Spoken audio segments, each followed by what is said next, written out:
दिल्ली शहर तेरा भैरो जागे, दिल्ली शहर तेरा भैरो जागे। कांगड़े जवाला माई मेरी माता, कांगड़े जवाला माई मेरी माता। नैना देवी सवेरा हो गया है, सवेरा हो गया है। जागो जागो शेरवाली जाग पहाड़ा वाली, सवेरा हो गया है, सवेरा हो गया। कि काहे भवन तेरा अंगनाली पावा, काहे का चौक पुरावा, हरे हरे गोबर तेरा अंगना लिपावा, गजमोती चौक पुरावा। पहले पहर तेरा कर जो भजन माँ, देना देना बुध प्रकाश। दूसरे पहर तेरा किया जो भजन माँ, देना देना शक्ति का दान। तीसरे पहर तेरा किया जो भजन माँ, देना देना भक्ति का दान। 13वें उपजो तेरा रतन माँ, 14वें 14 भवन। 15वें उपजो 15 दिखावा, 16वें कला संपूर्ण मेरी माता। आदि आदि रात माने सिंह नु सजा लिया, कहाँ चली पर बात मेरी माता। भगता मेरे अनिल रचाया, वहाँ चली पर बात तेरी माता। लंगर वीर माता हर जा करदा, मीनो विले मैं नहीं उड़ता माता मेरी, मीनो तेरे नाम दा आधार मेरी माता। तो आओ सबसे पहले परिवार के सदस्य अजी बाजी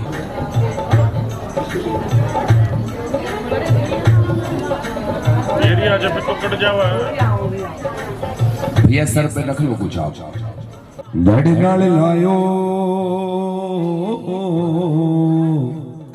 हो तेरी हो रही जय जयकार माँ, हो तेरी हो रही जय जयकार माँ। तो आओ जी घर वालों की तरफ से माता रानी के चरणों में शीश रूपी नारियल की भेंट अर्पित हुई है।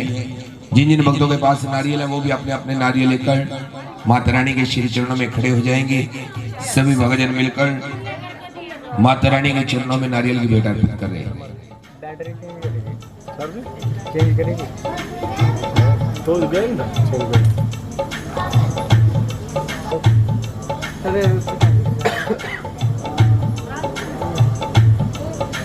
करवा लिए फुल रुक जाता है, रुक जा।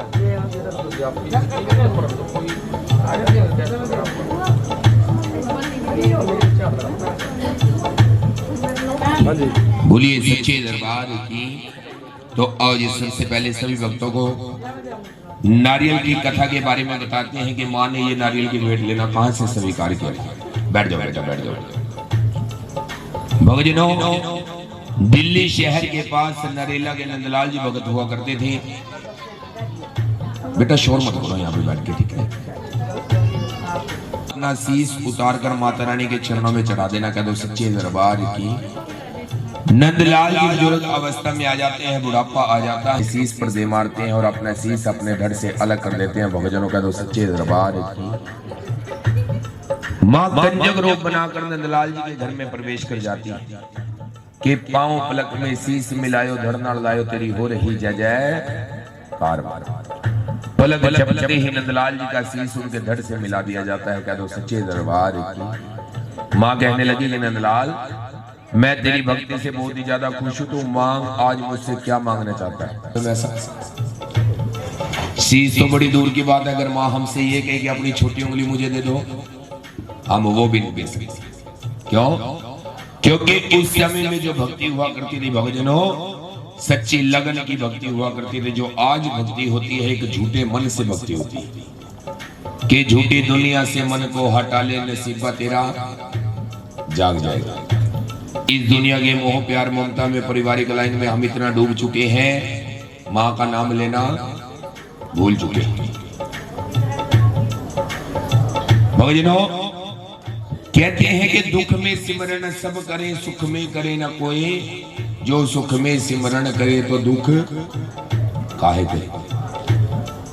जब दुख होता है फिर तो माँ याद आ जाती है, पर जब सुख आ जाता है फिर माँ को भूल जाता है कि माँ रुकेरा वज्रग्रात देना तो है तेरा, पर भी 5-7 साल रुक जाए, तीसों का भी तो नहीं है। क्यों चौधरी साहब? भक्तजनों शीश के ऊपर बाल होते हैं, अगर हमारे शीश के बालों को उतार दिया जाए तो उसके अंदर से खोपड़ी निकलती है। नारियल की जटाओं को हटा दिया जाए तो उसके अंदर से अखरोट निकलता है। नारियल के अखरोट को तोड़ दिया जाए तो गिरी का प्रसाद निकलता है। शीश की खोपड़ी को तोड़ दिया जाए तो मांस का गुद्दा निकलता है। अगर हमारे शीश के मांस के गुद्दे को निचोड़ दिया जाए भक्तजनों तो उसके अंदर से खून निकलता है। नारियल के गिरी के प्रसाद को तोड़ दिया जाए तो उसके अंदर से पानी निकलता है। जब भी हम अपने घरों में नारियल को छीलते हैं, नारियल पर 2 आंखें और 1 मुख का निशान होता है। जो नारियल की आकृति थी वो इंसान के शीश से मिलती थी। माँ ने नंदलाल जी से कह दिया कि आज के बाद मेरे चरणों में कोई भी अपना शीश काट कर नहीं चढ़ाएगा। जिस भी भक्त ने ये नारियल मेरे चरणों में चढ़ा दिया तो मैं समझूंगी मेरे बच्चों ने अपना शीश उतार कर मेरे चरणों में चढ़ा दिया। क्या तो सच्चे दरबार की, सच्चे दरबार की। क्योंकि भक्तजनों हम जब भी माँ वैष्णो दरबार में जाते हैं, माँ बाला सुंदरी जी के दरबार में जाते हैं, घर से नारियल लेकर जाएं या ना जाएं, वहां पर नारियल अवश्य लेते हैं। वो नारियल इसलिए होता है कि माँ तेरे बच्चे इतनी दूर से चलकर तेरे दरबार में आए हैं और अपना शीश उतार कर तेरे चरणों में रखकर जा रहे हैं। हमारे परिवार के ऊपर कभी भी कष्ट मत आने देना, कभी भी संकट मत आने देना। का तो सच्चे दरबार की, सच्चे दरबार की। भक्तजनों शुरू करते हैं वो अमर कथा जिसके बिना ये जागरण संपूर्ण नहीं माना जाता। कहां से मिला था वरदान तारा और रुक्मन को? अगर किसी भी जागरण के अंदर ये कथा कही या सुनाई न गई तो वो जागरण संपूर्ण नहीं माना जाएगा। आज से 5000 वर्ष पुरानी बात है। राजा स्पर जी हुआ करते थे। राजा स्पर जी माँ से फरियाद करते हैं कि माँ मेरे पास आपका दिया हुआ बहुत कुछ है, धन दौलत शोहरत सब कुछ है, पर मैं इस धन दौलत शोहरत का करूंगा क्या जब मेरे घर में इसको कोई भी बरतने वाला नहीं होगा। क्योंकि भक्तजनों राजा स्पर जी के घर में कोई भी संतान नहीं थी, कोई औलाद नहीं थी। माँ ने आकाशवाणी कर दी कि आने वाले 1 साल के अंदर तेरे घर में एक सुंदर सी कन्या जन्म लेगी। महारानी की ऐसी कृपा होती है, आने वाले 1 साल में राजा स्पर जी के घर में एक सुंदर सी कन्या जन्म ले लेती है। का तो सच्चे दरबार की। भक्तजनों राजा जी ऋषि महर्षियों को जोशियों को याद करते हैं कि महाजनों मेरे घर में एक कन्या ने जन्म लिया है, आप महलों में आ जाओ और आकर इस कन्या का लेखा जोखा देख जाओ कि इस कन्या के भाग्य में क्या है। जैसे भक्तजनों आज के समय में हम अपने बच्चों की जन्म कुंडलियां बनवा लेते हैं।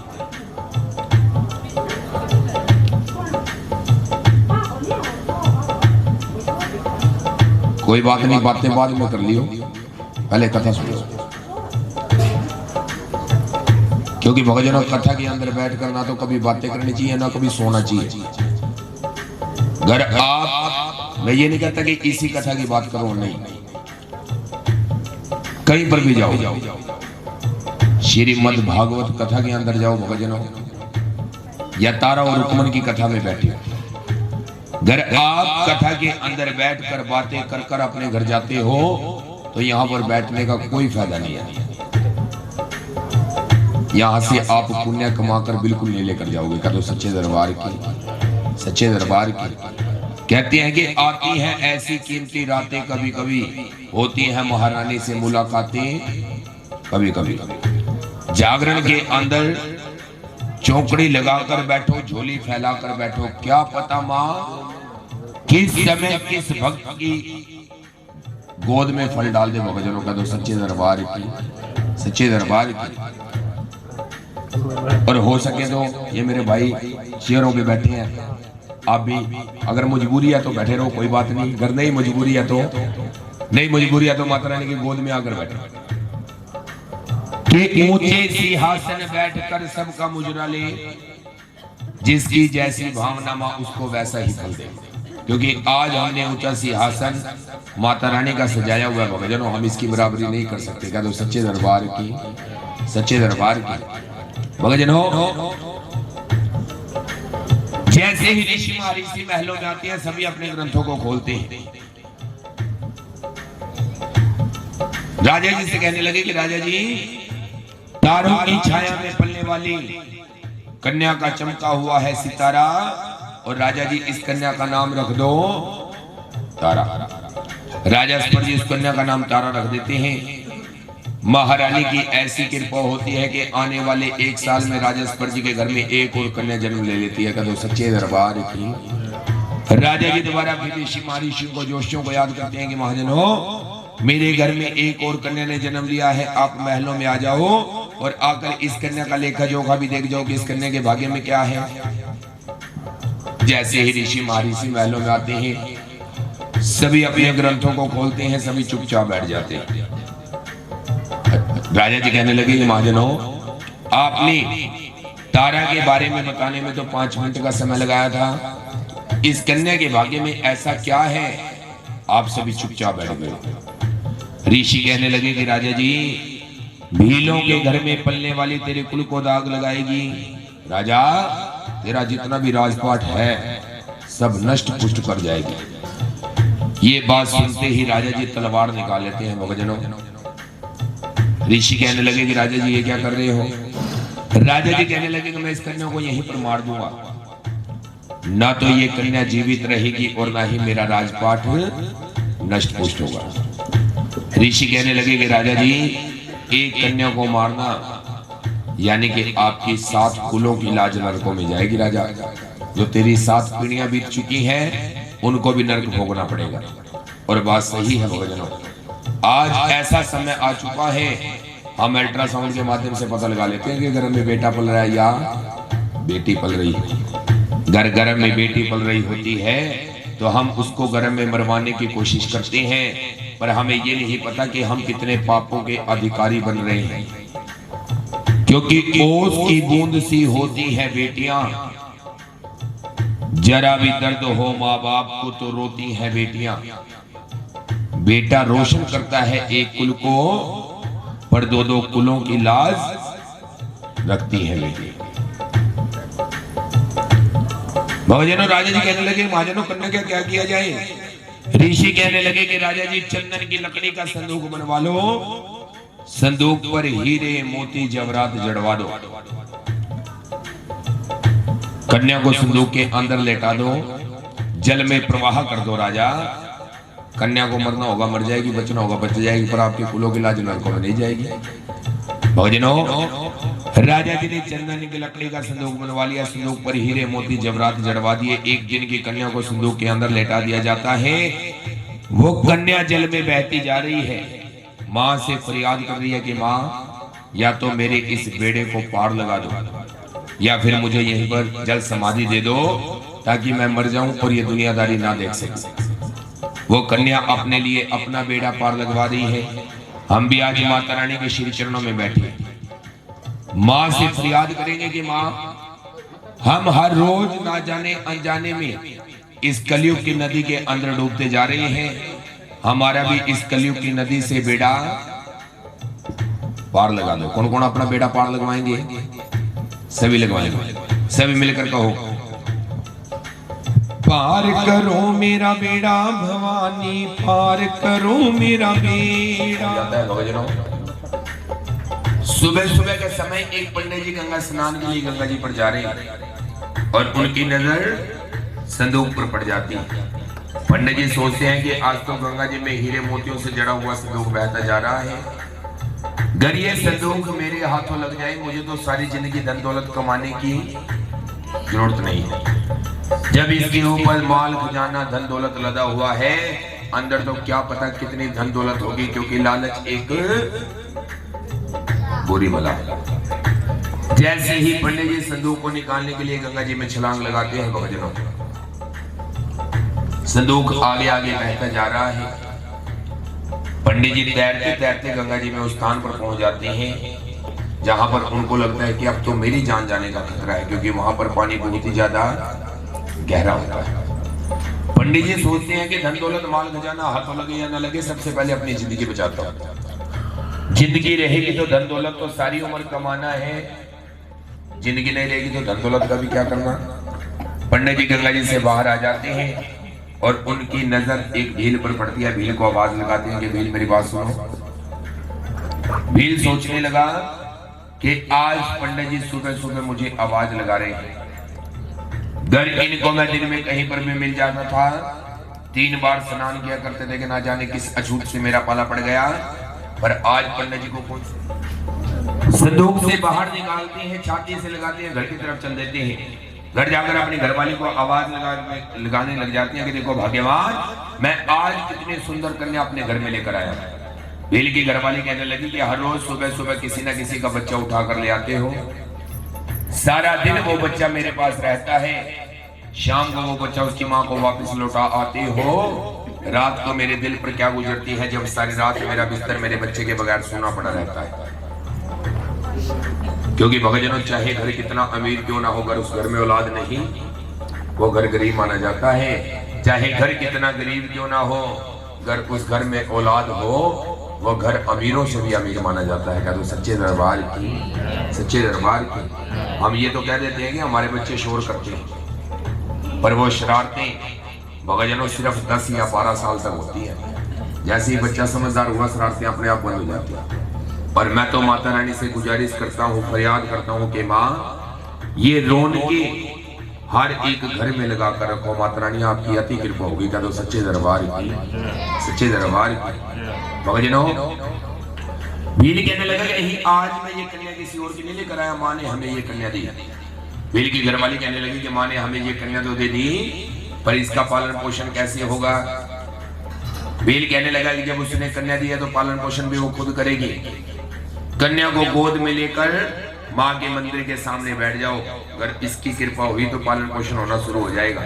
भक्तजनों, भील की घरवाली कन्या को गोद में लेकर माँ के मंदिर के सामने बैठ जाती है कि एक माँ ने दूसरी माँ से फरियाद की और उस माँ का दिल उभर आया।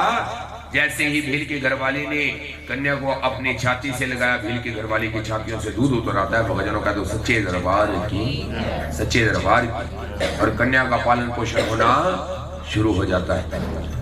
जैसे जैसे वो कन्या बड़ी होती गई, घर में रुके पड़ने शुरू हो गए, भील ने उस कन्या का नाम रुकमन रख दिया। क्या तो सच्चे दरबार की, सच्चे दरबार की। राजा स्पर्श के घर में तारा पल रही है, भील के घर में रुकमन। बेटियां कब जवान हो जाती हैं माँ बाप को भी नहीं पता लगता। भक्तजनों, जैसे हम अपने घर में एक पौधा लगा लेते हैं, हमें यह नहीं पता लगता कि वो पौधा कब बड़ा हो गया, वैसे ही घर में बेटियां होती हैं। जब घर के अंदर बेटी जवान हो जाती है, सबसे ज्यादा चिंता किसको होती है? माँ को चिंता ये होती है कि वो रोटी अपने आप होनी पड़ेगी, तब तो चल बना लगिया। पिताजी को नहीं होती चिंता बिल्कुल भी। सबसे ज्यादा चिंता माँ बाप को होती है कि अब तो बेटी के लिए कोई अच्छा सा घर, अच्छा सा वर देकर इसके हाथ पीले कर देते हैं, इसको ससुराल में भेज देते हैं। भक्तजनों, राजा स्पर्श के घर में पल रही तारा की शादी शहर हरिपुर हजारे में राजा हरिचंद्र के साथ हो जाती है। भील भी रुकमन का रिश्ता देखते देखते उसी शहर हरिपुर हजारे में पहुंच जाते हैं। भील को रुकमन के लिए लड़का पसंद आ जाता है, दोनों घरों में रिश्ता तय हो जाता है। और वो दिन आ जाता है जिस दिन बेटी की बारात घर में आनी हो। जिस दिन बेटी की बारात घर में आनी हो, सबसे ज्यादा चिंता पिताजी को होती है कि कहीं लड़के वाले ये ना कह दें कि लड़के वालों ने शादी में कमी छोड़ रखी।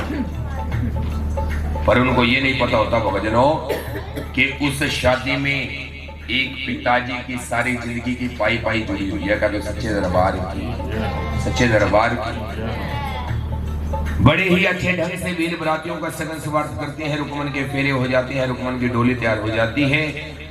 रुकमन डोली में बैठने से पहले अपनी माँ से कहने लगी कि माँ, अगर तेरे घर में 5 बेटे होते, क्या 5 बेटों को घर से विदा कर देती माँ?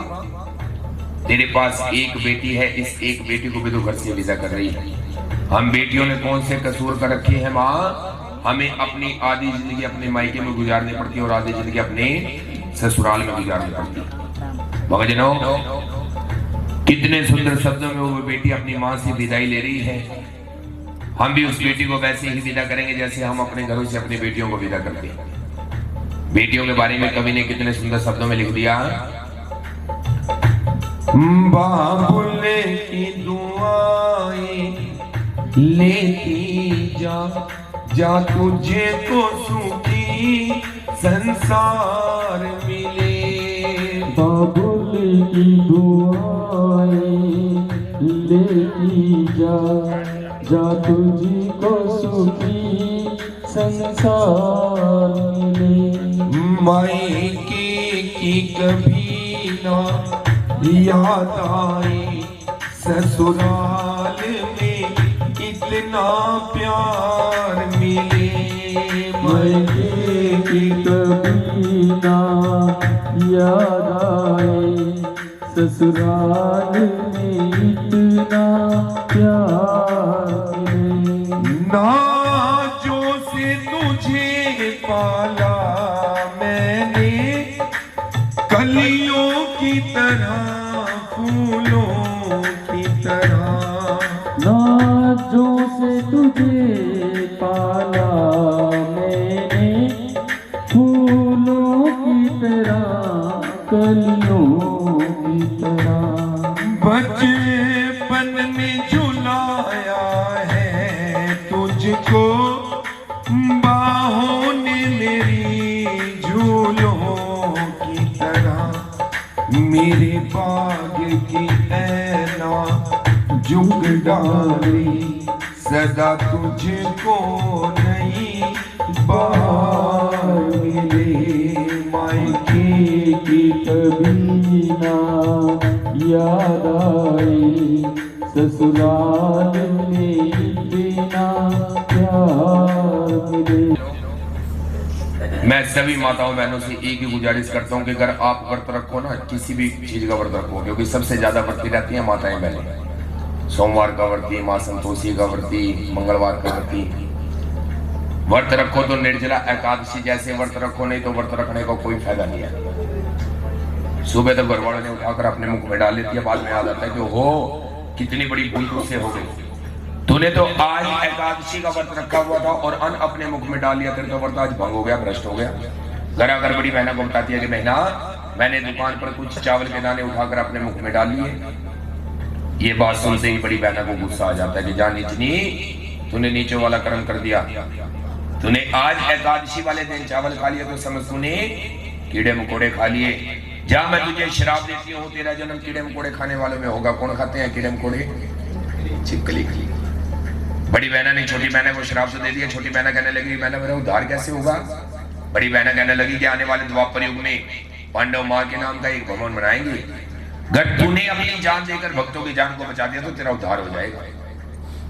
द्वापर युग में पांडवों ने माँ ज्वाला जी धाम पर भगजनों माँ के नाम का एक मंदिर बनाया था। एक रात के अंदर जो आज भी मंदिर वहां पर स्थित है, जिसको टेढ़े मंदिर के नाम से भी जाना जाता है और 3 कोने भवन के नाम से भी जाना जाता है। सभी देवी देवताओं को निमंत्रण दे दिया जाता है कि हमने माँ के नाम का भवन बनाया, कल उसमें हवन होगा, यज्ञ होगा, माँ के नाम का जागरण होगा।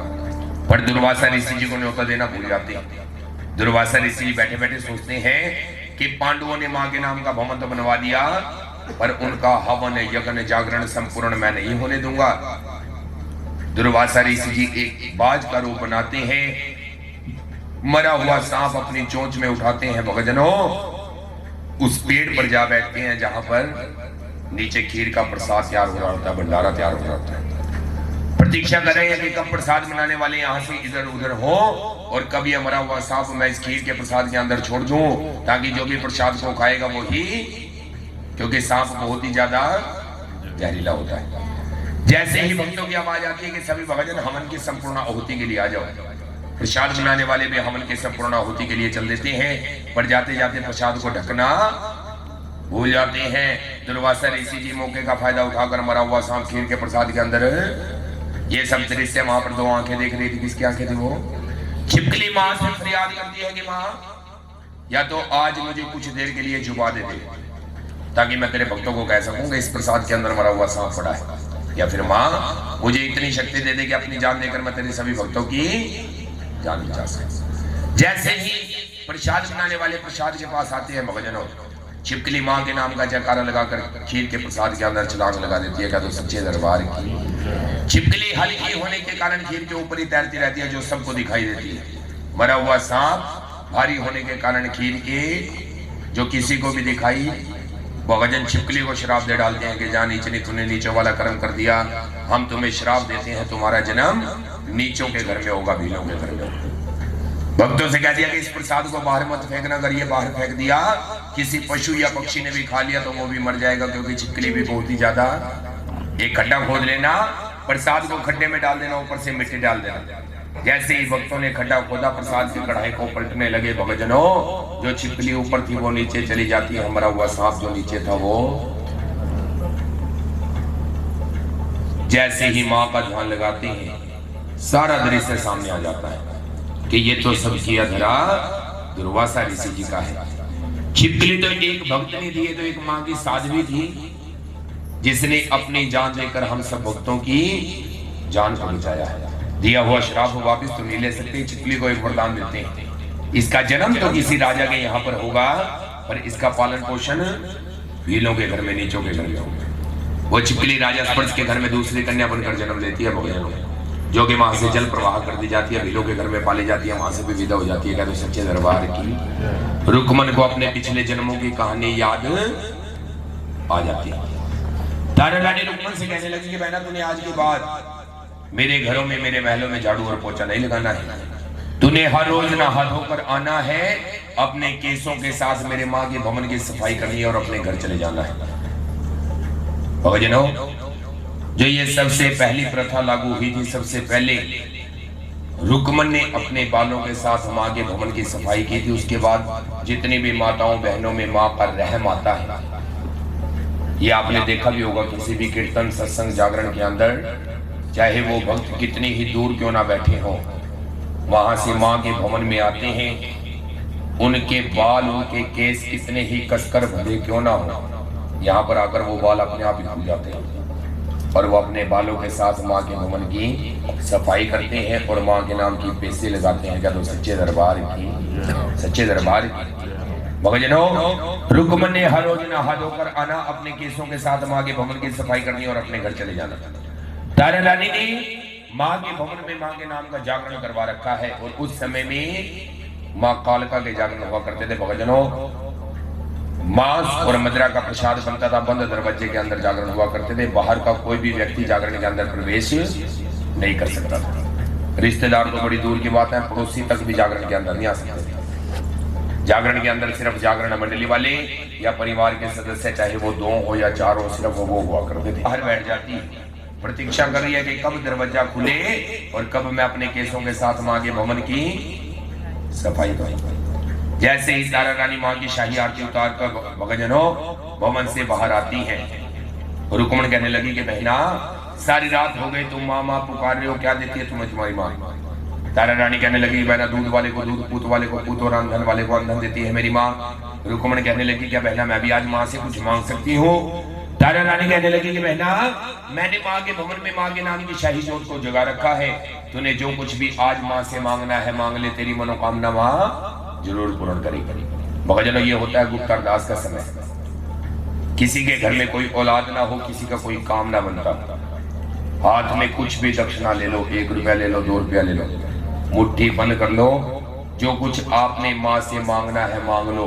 इस चीज की गारंटी मैं भी देता हूँ कि इस समय का मांगा हुआ माँ आपकी मनोकामना जरूर पूर्ण करेगी। क्योंकि भक्तजनों, यहाँ पर जितने भी पैसे इकट्ठे होते हैं ये तो हम अपने घरों में यूज कर लेते हैं, पर ये जितनी भी गुप्त अरदासें होती हैं, जब भी हमारा चक्कर माँ वैष्णो दरबार में लगता है या त्रिलोकपुर धाम पर लगता है, ये अरदासें वहां पहुंचा कर आना ये हमारी जिम्मेवारी बनती है। तब तक हमारे घर के ऊपर भी भार बना रहता है। तो सच्चे दरबार की रुकमन ने अपने हाथ में 1 टका ले लिया, जिसको चांदी का सिक्का कहा जाता था। भक्तजनों, क्या मांग लिया माँ से कि माँ अगर 1 साल के अंदर मेरे घर में एक बेटे ने जन्म ले लिया तो तेरे नाम का रथ जगा, तेरे नाम का जागरण मैं अपने घर में करवाऊंगा। कहते हैं कि इसके घर में देर है पर अंधेर नहीं है। क्या तो सच्चे दरबार की। अच्छा ये बताओ, ये गुप्त अरदास कोई करवाना चाहता है तो हाथ उठाओ, फिर तो मैं बाबा जी को भेजूंगा, नहीं तो फिर अगले कार्य कर। और नमक की पट्टी बांधी कि लो राजा, ना तो आज सारी रात आपको नींद आएगी और ना ही तारा रानी रुकमन के घर वहां पर, ना ही तारा रानी रुकमन के घर जाएगी। भक्तजनों, राजा जी उंगली पर नमक की पट्टी बांधकर महलों की तरफ आ रहे हैं। तारा तारा पुकार रहे हैं। तारा दौड़ी दौड़ी राजा जी के पास जाकर कहने लगी, उंगली में क्या हो गया? कि रानी, जंगल में शिकार के लिए गया हुआ था, जैसे ही कमान से तीर निकाला, तीर उंगली को छूता हुआ चला गया। जख्म बहुत ही ज्यादा गहरा है, क्या पता सारी रात आज मुझे नींद आए या ना आए। चलो ऊपर महलों में चलते हैं, वहीं पर बैठकर सुख दुख की बातें करेंगे। दोनों ऊपर महलों में चले जाते हैं। भक्तजनों, जागरण मंडली वाले महलों के नीचे से जाते जाते ढोलक पर थपाक लगाते हुए जाते हैं कि रानी, हम तो रुकमन के घर की तरफ चल दिया, आप भी हमारे पीछे पीछे आ जाओ। तारा रानी माँ से फरियाद करती है कि माँ, तेरे जागरण के डल्ले रखे हैं, अगर आज मैं रुकमन के घर ना पहुंच पाई तो रुकमन के घर का जागरण संपूर्ण नहीं होगा। कुछ ऐसी विधि बनाओ माँ, कुछ ऐसा यत्न करो मेरे राजा जी को नींद आ जाए और मैं रुकमन के घर चली जाऊं। भक्तजनों, महारानी की ऐसी कृपा होती है कि ठंडी ठंडी हवा चलती है और राजा जी को नींद आ जाती है। तारा रानी सोचती है जब तक राजा जी सोए पड़े हैं, क्यों ना मैं रुकमन के घर जाकर माँ को आधे पाठ का भोग लगवाती हूँ, ताकि उसके घर का भी जागरण संपूर्ण हो जाए। जैसे ही रुकमन के घर जाने के लिए तैयार होती है, देखती है कि राजा जी ने हर एक द्वार पर 2-2 दरबान खड़े कर रखे हैं कि आज रात को तारा रानी महलों से बाहर नहीं जाने चाहिए। कि रंग महल के 10 दरवाजे, ना जाने कौन सी खिड़की खुली रह गई। याद आ जाती है कि जो सी खिड़की से ठंडी ठंडी हवा चली थी, वो खिड़की खुली पड़ी है। दोबारा फिर ऊपर महलों में चली जाती है। भक्तजनों, कच्चे धागे की डोर बना लेती है। माँ से फरियाद करती है कि माँ, या तो इस कच्चे धागे को मोटी रस्सी बना देना ताकि मैं महलों के ऊपर से नीचे उतर जाऊं, या फिर माँ, या इस कच्चे धागे को ऊपर ही तोड़ देना ताकि मैं नीचे गिर जाऊं और मर जाऊं। आप ये ना कहो कि मेरे जागरण के डर लेकर तो मेरे जागरण तक नहीं पहुंची। कच्चे धागे के सहारे तारा रानी जय माता दी पुकारती हुई महलों के ऊपर से नीचे उतर जाती है। क्या तो सच्चे दरबार की, और रुकमन के घर की तरफ चल देती है। भक्तजन, रुकमन के घर के दरवाजे पर पहुंच जाती है। सभी भक्तजन प्रतीक्षा कर रहे थे कि कब तारा रानी यहाँ पर प्रवेश करे और कब हम अंदर से दरवाजा बंद करें।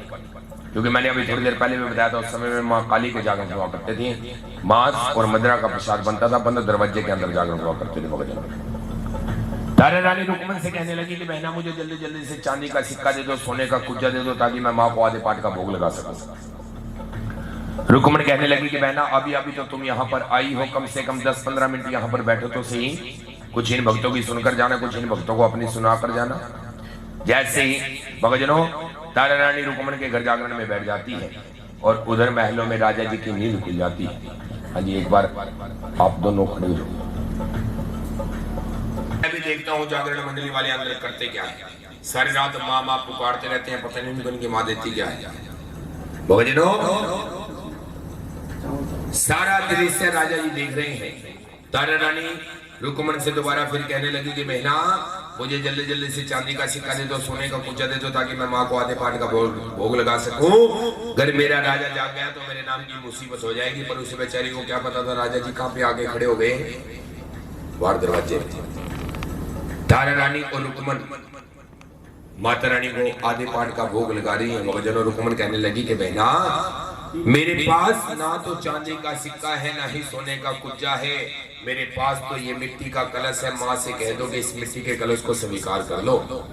तारा रानी माँ से आंखों में आंखें डालकर बात कर रही है कि काहे का तेरा कलश मांडला, काहे का टकाई पुआई, सर्व सोने दा तेरा कलश मांडला, देवा जी विच रुपए रुपए टकाई पुआई, चेत परोस बाटा चालिया, जिद्दा भक्ता ने ज्योति नु भोग लगाए, रल मिल भक्ता ने भोग लगा लिया, लई तारा रानी गोद भराई। जैसे ही तारा रानी गोद भरा के घर को चली, विच राजे ने लई अटकाई, रानी ने अपनी गोद में मांस का प्रसाद डलवा लिया। भगवान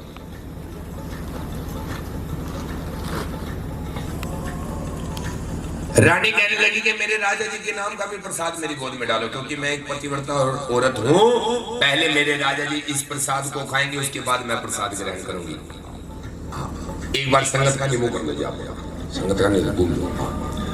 भक्तों से कहने लगी कि मैंने माँ को आधे पाठ का भोग लगा दिया है, तुम भक्तों को इस घर का जागरण संपूर्ण करके जाना है। मैं चलती हूँ, अगर मेरा राजा जाग गया तो मेरे नाम की मुसीबत हो जाएगी।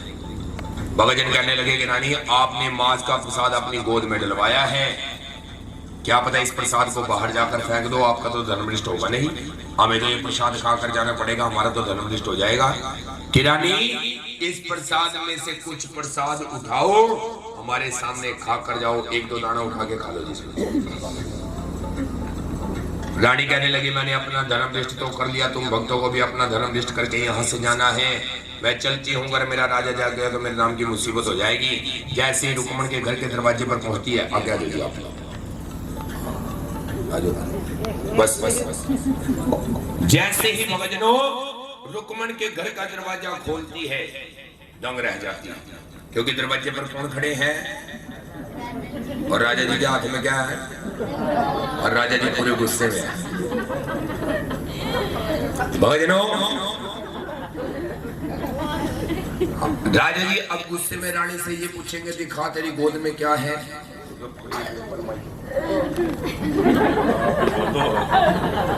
अच्छा चलो वैसे ही पूछ लो, ये शगुन होता है, दिखा तेरी गोद में क्या है। एक मिनट रुक जाओ। रानी कहने लगी कि गोद मेरी ना वेख राजा, गोद मेरी ना वेख, गोद मेरी च बैठे नहीं आज ब्रह्मा विष्णु महेश। जैसे ही राजा जी रानी की गोद को देखते हैं, देखो जी आप गोद हो, दोनों हाथ लगा के, हाँ भगजनों मांस का प्रसाद 5 प्रकार के मेवे में बदल जाता है। कह दो सच्चे दरबार की, सच्चे दरबार की, सच्चे दरबार की। हाँ एक बार जोरदार ताली लगा दो दोनों के नाम की। प्रसाद अपनी गोद में डलवाया और तूने अपने जादू के साथ इस प्रसाद को बदल दिया। रानी कहने लगी कि राजा जी मैं कोई जादू करने नारी नहीं हूँ, ये तो मेरी माँ की शक्ति है जो मेरी गोद ने रंग बदल दिया। रानी कहने लगी, राजा जी कहने लगे कि ठीक है रानी, मैं भी तेरी माँ की शक्ति देखना चाहता हूँ। रानी कहने लगी कि राजा जी दूसरे की दहलीज पर लड़ाई झगड़ा करना अच्छी बात नहीं है, अगर आपको मेरी माँ की शक्ति देखनी है महलों में चलो, वहीं पर दिखाती हूँ। दोनों महलों की तरफ चल देते हैं। राजा जी को एक जिद होती है, काट होती है कि आज तो मैं माँ की शक्ति देख कर होगा। दिखा रानी माँ की शक्ति दिखा, माँ का पंथ दिखा। रानी कहने लगी कि राजा जी तबेले में जाओ, जाकर अपने नीले रंग के घोड़े का शीश उतार कर मेरे पास लेकर आओ। भगजनों राजा जी तबेले की तरफ चल देते हैं, नीले रंग के घोड़े का शीश उतार कर रानी के पास ले आते हैं कि ले रानी दिखा माँ की शक्ति दिखा, माँ का पंथ दिखा। रानी कहने लगी कि राजा जी ये तो एक बेजुबान जानवर था जिसका शीश उतार कर आप मेरे पास लेकर आए। अगर आपको मेरी माँ की शक्ति देखनी है महलों में जाओ, जाकर अपने इकलौते पुत्र का शीश उतार कर मेरे पास लेकर आओ। भगजनों राजा जी निर्दयी हो जाते हैं, सिर्फ एक ही बात की चिंता होती है कि आज तो मैं माँ की शक्ति देखकर महलों की तरफ चल देते हैं। बेटे को आवाज लगाते हैं, बेटा सुंदर, बेटा सुंदर। बेटा दौड़ा दौड़ा जैसे ही पिताजी के पास आकर चरण स्पर्श करने के लिए नीचे झुकता है, पिताजी तलवार निकालते हैं, बेटे की गर्दन पर दे मारते हैं। कदो सच्चे दरबार बेटे का शीश उठाकर रानी के पास ले आते हैं कि ले रानी आज मैं अपने कलेजे के टुकड़े का शीश भी तेरे पास ले आया और अपने नीले रंग के घोड़े का शीश भी तेरे पास ले आया। दिखा माँ की शक्ति दिखा, माँ का पंथ दिखा। रानी कहने लगी कि राजा जी दोनों शीश के छोटे छोटे टुकड़े करवा दो, हवन एक बर्तन में डलवा दो, हवन कुंड में रखवा दो, प्रसाद तैयार करवा दो। राजा जी कहने लगे कि रानी नहीं, जब मैंने इतनी कुर्बानी दी है तो मैं भी देखता हूँ तेरी माँ में कितनी शक्ति है। छोटे छोटे मांस के टुकड़ों वाला बर्तन आज तू अपने पैरों का चूल्हा बना, जिसमें ना कोई लकड़ी जलेगी, ना दिया, ना बाती, ना माचिस। मैं भी देखता हूँ तेरी माँ में कितनी शक्ति है, इस प्रसाद को बनाकर दिखा। भक्तजनों, रानी ने पैरों का चूल्हा बना लिया, छोटे छोटे मांस के टुकड़ों वाला बर्तन अपने पैरों के ऊपर रख लिया और माँ ज्वाला जी को याद कर बैठी कि जागो जागो ज्वाला माँ, नहीं हो सोन दा पहर, तेरे सत्ता तवियां विचों बाहर अज ओण दा पहर। ये फरियाद सुनते ही धरती फाड़ माँ ज्वाला जी प्रज्वलित हो जाती हैं। बोलिए ज्वाला मैया की, सच्चे दरबार की। और प्रसाद बनकर तैयार हो जाता है। भक्तजनों, हलवे छोले का प्रसाद तैयार हो जाएगा भैया। हलवे छोले की रानी कहने लगी कि राजा जी 5 थाल मंगवा लो। राजा जी ने 5 थाल मंगवा लिए। मांस के प्रसाद को 5 थाल में परोस दिया जाता है। भक्तजनों, रानी कहने लगी कि राजा जी पहला थाल उठाओ, मेरी माँ की अगम ज्योति को भोग लगाओ, माँ ज्वाला जी को भोग लगाओ। जैसे ही राजा जी ने पहला थाल उठाया, माँ की अगम ज्योति को भोग लगाया। भक्तजनों, माँ ज्वाला जी को भोग लगाया। मांस के प्रसाद वाले थाल में 5 प्रकार के फल बन जाते हैं, जो आज के समय में वैष्णो दरबार में वैष्णो ज्योत पर लगाए जाते हैं। क्या तो सच्चे दरबार की कि जेड़ा खावे केले वो महारानी दे ना दे वेखे, जेड़ा खावे अंगूर ओनो मां दर्शन देवे, जेड़ा खावे अनार कदे ना होवे, जो खाए आम उसके बनते हैं सदा ही बिगड़े, जेड़ा खावे सेब ओंदे नोटा नाल पड़ी रवे। हाँ, अब देख लियो कौन सा लेके जाना। पंचोल्यार भक्तजनों, राजा जी कहने लगे रानी आप बताओ क्या करूं। रानी कहने लगी कि राजा जी दूसरा थाल उठाओ, तबेले में जाओ, जाकर अपने घोड़े को भोग लगा करो। राजा जी दूसरा थाल उठाते हैं, तबेले की तरफ चल देते हैं कि राजा चलता होले होले, राजा चलता होले होले। मांस के प्रसाद से उठाया रुमाल और बन गए काले, बन गए काले। कौन खाते हैं छोले? हाँ, जोर से बोलो, कौन खाते हैं? घोड़े। ये जोर से बनवार के घोड़ों वास्ते बनवार के, थारे वास्ते बनवार के। हाँ, घोड़ों बजाएंगे जी छोले सारे चौधरी साहब। मना तो नहीं बनाए, तो अपने आप ही बना लग गया। घोड़े उस टाइम खाते थे जिस टाइम छोले सस्ते थे। अब छोले इंसान खा जाते हैं, घोड़ों को छिलका नसीब होता है। क्या तो सच्चे दरबार की, क्योंकि इंसान को महंगी चीज अच्छी लगती है। जब गोभी 100 रुपए किलो बड़ी स्वादिष्ट लगती है, और जब 2 रुपए किलो है, फिर रसोई में खड़ी खड़ी आवाज आवे, आज पर गोभी गोभी गोभी आग ला दे, गोभी में रोज की रोज खा लो। इतने बड़े महलों की रानी, क्या पता नीले रंग का घोड़ा या मोल मंगवा कर बंधवा दिया हो। मेरे को कह रही है कि मेरी माँ की शक्ति है, मैं तो नहीं मानता इस बात को। रानी के पास आकर कहने लगे कि रानी आप बताओ क्या करूं। रानी कहने लगी कि राजा जी तीसरा थाल उठाओ, महलों में जाओ, जाकर अपने बेटे को भोग लगा कर आओ। भक्तजनों,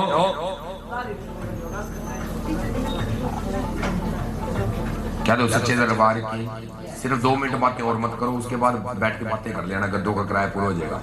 क्या तो सच्चे दरबार की। भक्तजनों, राजा जी कहने लगे कि रानी थोड़ी देर पहले इन हाथों से मैं अपने बेटे का शीश उतार कर तेरे पास लेकर आया था। जो इंसान एक बार यहाँ से चला जाता है दोबारा वापिस, घोड़ा तो तूने मोल मंगवा लिया, बेटे को मोल कहां से मंगवाएगी रानी? तू कह रही है कि मैं भोग लगा के। रानी कहने लगी कि राजा जी अगर आपको मेरी माँ की शक्ति देखनी है, ना कोई प्रश्न होगा ना उत्तर होगा, जो कुछ मैं कहती हूँ वो करते रहो। राजा जी तीसरा थाल उठाते हैं, महलों की तरफ चल देते हैं। भगवान बेटे को आवाज लगाते हैं, बेटा सुंदर, बेटा सुंदर। बेटा दौड़ा दौड़ा पिताजी के पास आकर कहने लगा कि पिताजी मुझको आपने आवाज क्यों लगा ली? मुझे तो छोटी छोटी कंजकाएं झूला झूला रही थी। क्या सच्चे दरबार की। राजा जी माँ की तरफ इशारा करते हुए कहते हैं कि माँ देख लिया मैंने आज तेरे नाम का जलवा। मांस के प्रसाद से उठाया रुमाल और बन गया गरम गरम। जोर से बोलो, बन गया गरम गरम। हलवे का नाम सुनते सबके मुंह में पानी आ गया। कोई बात नहीं, अभी मिलेगा प्रसाद सभी को खाने के लिए। क्या तो सच्चे दरबार की। कहते हैं कि तेरे आस्थाने से जमाना क्या नहीं पाता, माँ तेरे दर पर आने वाला कभी भी खाली। झोलियां तो सबकी भरी हुई दिखाई देती है माँ, पर देने वाला कभी भी नजर, क्योंकि इसके दरबार में आने वाला कभी भी खाली नहीं जाता। भक्तजनों, हम उस समय से बैठे हैं जिस समय से माँ की शाही जोत का प्रकाश किया हुआ है। 3 बजे सभी भक्तों को चाय का प्रसाद मिला, मटर बूंदी का प्रसाद मिला, क्योंकि इसमें दरबार में आने वाला कभी भी खाली। जो भक्तजन यहाँ पर इस समय में बैठे हैं, अभी बस 5 मिनट बाद माँ की शाही आरती उतारेंगे। सभी भक्तों को जोत का प्रसाद दिया जाएगा, हलवे छोले का प्रसाद दिया जाएगा, बाटे का प्रसाद दिया जाएगा, क्योंकि इसके दरबार में आने वाला कभी भी खाली। और जो घर पे सोए पड़े हैं वो अभी थोड़ी देर में यहाँ पर आएंगे। यहाँ पर आकर पुरानी चप्पल छोड़ जाएंगे, नई उठा कर ले जाएंगे, क्योंकि इसके दरबार में आने वाला कभी भी खाली नहीं जाता। क्या तो सच्चे दरबार की, सच्चे दरबार की। हाँ, ये खजाने भर के रखती है। क्या तो सच्चे दरबार की। भक्तजनों, राजा जी कहने लगे कि रानी, मुझे मेरा बेटा भी वापस मिल गया, मुझे मेरा घोड़ा भी वापस मिल गया, तू मांग, आज मुझसे क्या मांगना चाहती है। रानी कहने लगी कि राजा जी, आप मुझे क्या दे सकते हो, मेरे पास तो मेरी माँ के दिए हुए भंडार भरे पड़े हैं। अगर आप मुझे कुछ देना चाहते हो तो महलों से बाहर माँ के नाम का एक भवन बनवा दो। राजा जी ने महलों से बाहर माँ के नाम का भवन बनवा दिया। राजा जी कहने लगे कि रानी, मैंने माँ के नाम का भवन तो बनवा दिया, पर एक बार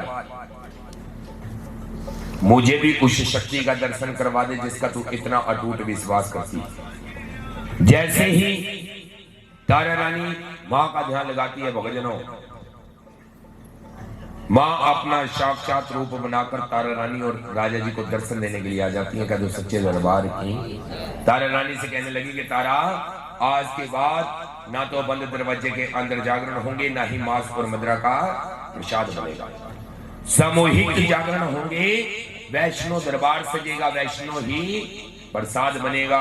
मेरे दरबार में मेरा कोई भी जात पात का भेदभाव नहीं होगा। मेरे दरबार में मेरा कोई भी भक्त आ सकता है और मेरा दर्शन पा सकता है। और जाते जाते मैं तुझको एक वरदान देकर जाती हूँ, अगर उन सामूहिक जागरणों के अंदर किसी भी भक्त ने तारा और रुक्मन की अमर कथा नहीं सुनाई तो वो जागरण संपूर्ण नहीं माने जाएंगे, ताकि लोग तुम्हें भी युगों युगों तक याद रखें कि तारा और रुक्मन माँ की एक सच्ची भक्तनी हुआ करती थी। ये बातें कहकर भक्तजनों, माँ वहां से अंतर ध्यान हो जाती है। कभी सच्चे दरबार की, सच्चे दरबार की, सच्चे दरबार की। भक्तजनों, कथा कभी समाप्त नहीं होती, कथा को विराम दिया जाता है। हम भी इस कथा को यहीं पर विराम देते हैं। जैसे राजा जी ने महलों से बाहर माँ के नाम का भवन बनाया था, वैसे आज हमारे चौधरी परिवार ने महलों में माँ के नाम का भवन सजा रखा है।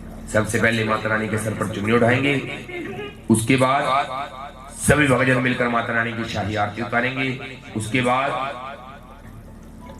चुन्नी चढ़ाई मेरी माँ तेरे बच्चे आने, चुन्नी चढ़ाई मेरी माँ तेरे बच्चे आने, कोरा कोरा गढ़वा गंगा जल पानी, कोरा कोरा गढ़वा गंगा जल पानी, स्नान रचाया मेरी माँ तेरे बच्चे आने, चुन्नी चढ़ाई मेरी माँ तेरे बच्चे आने, हाथ मेरे विच लाल सुही चुनिया, हाथ मेरे विच लाल सुही चुनिया, सिर ते ओढ़ाई मेरी माँ तेरे बच्चे आने, चुन्नी चढ़ाई मेरी माँ तेरे बच्चे आने। हाँ जी, माता रानी को चुन्नी अर्पित करो।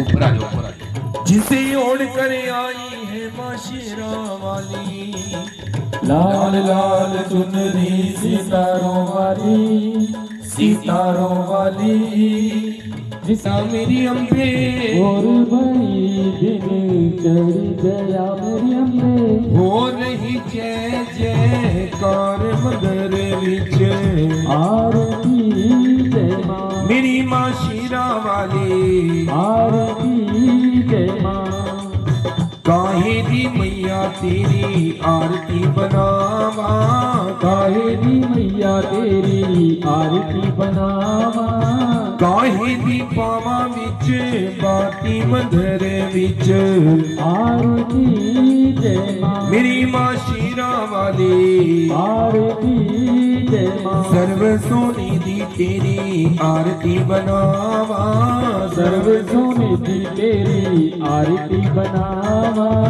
अगर कपूर पावा बाती नी मंदर विच आरती जय मां मेरी मां शीरा वाली आरती जय मां कौन सुहागन दिया बालिया मेरी मैया कौन सुहागन दीवा बालिया मेरी मैया कौन जागेगा सारी रैन मंदर विच आरती जय मां मेरी मां शीरा वाली आरती जय मां सर्व या मेरी मैया ज्योति जागेगी सारी रैन मंदर विच आरती जय मां मेरी मां शीरा वाली आरती जय मां सिमर चरण तेरा जानु यश गावे सिमर चरण तेरा जानु यश गावे जानु यश गावे नग लाल यश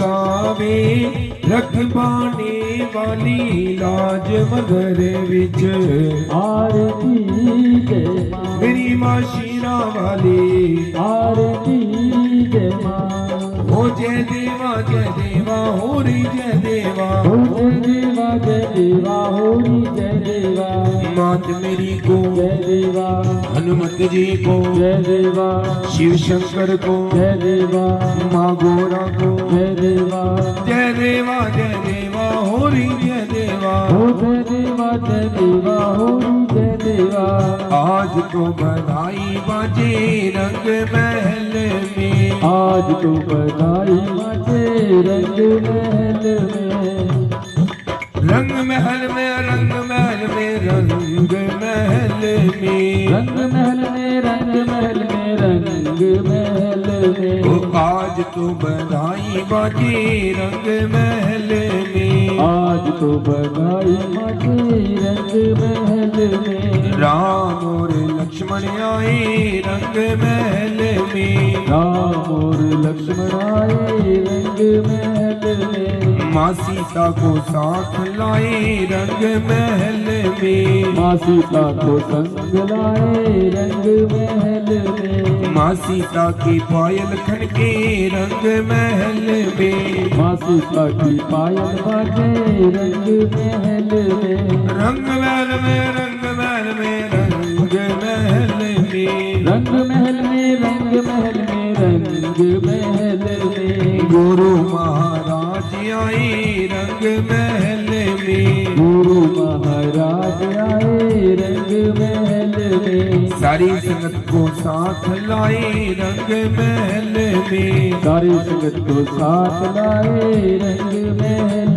में जगमग जोत जागे रंग महल में जगमग जोत जागे रंग महल में जय जय जय जयकारा हो रही रंग महल में जय जय जय जयकारा हो रही रंग महल में सब भक्तों की ताड़ी बाजे रंग महल में सब भक्तों की ताड़ी बाजे रंग महल में तेरे मेहरा दे छिटे एक बार दवारे तेरे आए हुए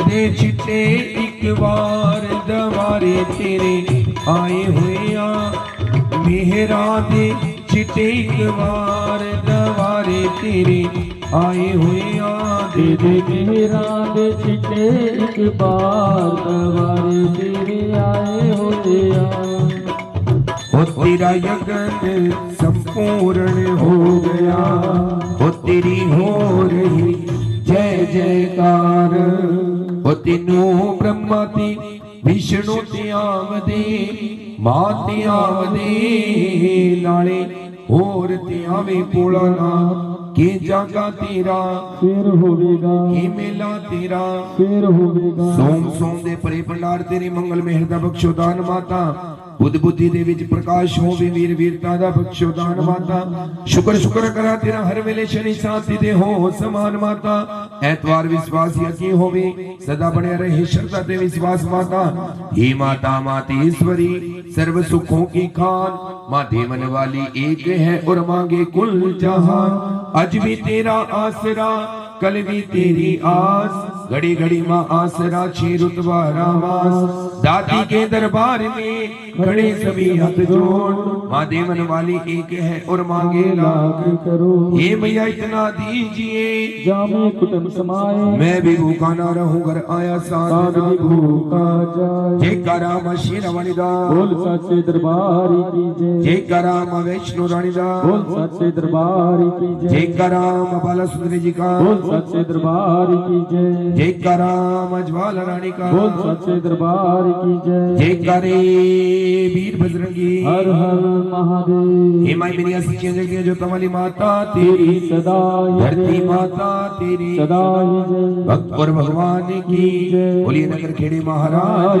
की बोलिए, अपने अपने माता पिता की जय। जय। तो आओ जितने भी संगत माता रानी के दरबार में खड़ी है, थोड़े थोड़े पीछे होकर बैठ जाओ। पहले कंजक पूजन होगा, उसके बाद सभी भक्तों को प्रसाद दिया जाएगा।